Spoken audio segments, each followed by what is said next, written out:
Merci de votre question. Merci, Madame la Ministre. La parole est à Madame Nathalie Bassire. Je vous remercie, Monsieur le Président. Ma question s'adresse à Monsieur le ministre de l'Économie. Monsieur le ministre, j'aimerais appeler votre attention sur un phénomène que rencontrent les entreprises françaises depuis des années à travers un exemple actuel, celui des enchères de fréquences à La Réunion. Un groupe régional de télécom est présent sur l'île, le groupe Zeop Mobile, qui a travaillé avec les différentes entités de notre territoire pour développer les réseaux et lutter contre les déserts numériques. L'entreprise est appréciée de ses clients, permet de rééquilibrer le marché local, de créer des emplois, mais elle ne possède pas de grands moyens d'investissement au regard de la taille de son marché. Or, elle est actuellement mise en concurrence avec les géants de la téléphonie française et européenne dans le cadre des enchères des fréquences sur notre territoire. Incapable de rivaliser en capacité financière, Zeop va être privé d'une importante partie de son seul marché, ce qui risque à terme de rompre son équilibre économique et de l'affaiblir, alors même que la société subit déjà des traitements inégalitaires. En effet, en tant que dernier entrant, l'opérateur n'a pas bénéficié de mesures compensatoires par l'autorité de régulation et se trouve privé de droit à l'itinérance. Si le jeu des enchères peut paraître bénéfique, ce n'est pas le cas pour notre territoire.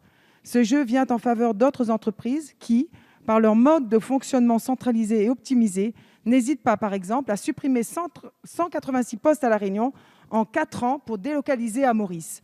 Monsieur le ministre, le rôle de l'État dans notre économie libérale est de protéger le citoyen et les plus petites entreprises contre la dérive que représente ce type de boulimie en jouant son rôle d'arbitre, notamment dans les marchés publics.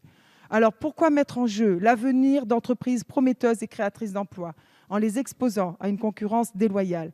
Pourquoi discriminer ainsi l'économie du terrain et risquer l'hégémonie des gros opérateurs? L'opérateur Zeop et son groupe Océinde représentent plus de 2000 emplois directs et indirects sur le territoire. Peut-on les risquer en mettant en concurrence des entreprises sur leur seule capacité financière et non la qualité de leurs services? Des solutions légales existent et ont été proposées. Pourquoi ne pas les considérer? Comptez-vous, Monsieur le ministre, protéger nos filières sans que nous restions spectateurs de ce libéralisme Merci, Madame la députée. débridé? La parole est à Monsieur Cédric O, secrétaire d'État chargé de la transition numérique et des communications électroniques. Merci, Monsieur le Président, Mesdames et Messieurs les députés, Madame la députée Bassire. Je voudrais profiter de votre question pour rappeler l'importance, Madame la députée, que le gouvernement accorde au déploiement des infrastructures numériques sur l'ensemble du territoire national, du territoire hexagonal évidemment, mais également des territoires d'outre-mer. Qu'il s'agisse d'ailleurs de la fibre, du mobile ou du téléphone un peu plus traditionnel, sur lequel le Premier ministre lui-même s'est mobilisé dernièrement.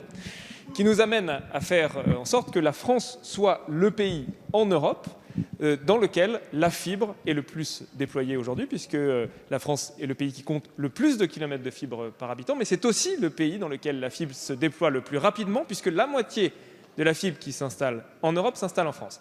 C'est vrai de l'Hexagone, c'est vrai, Madame la députée, de la Réunion, puisque la Réunion est aujourd'hui, et grâce à la concurrence par les infrastructures, le département le mieux fibré de France. Et d'ailleurs, dans le cadre du déploiement de la fibre, dans le cadre de cette concurrence par les infrastructures, le groupe Zeop que vous évoquez, que j'ai eu l'occasion de recevoir il y a quelques mois, a su prendre sa place dans le cadre de cette politique de concurrence. C'était un opérateur du fixe qui est aujourd'hui absolument important.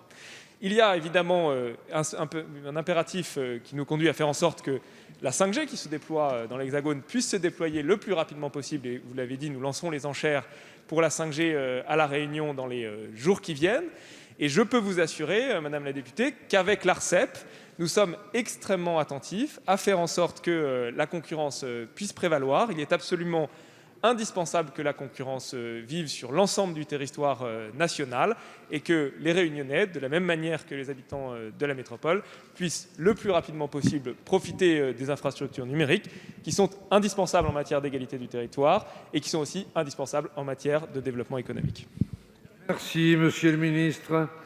La parole est à Madame Barbara Bessot-Ballot.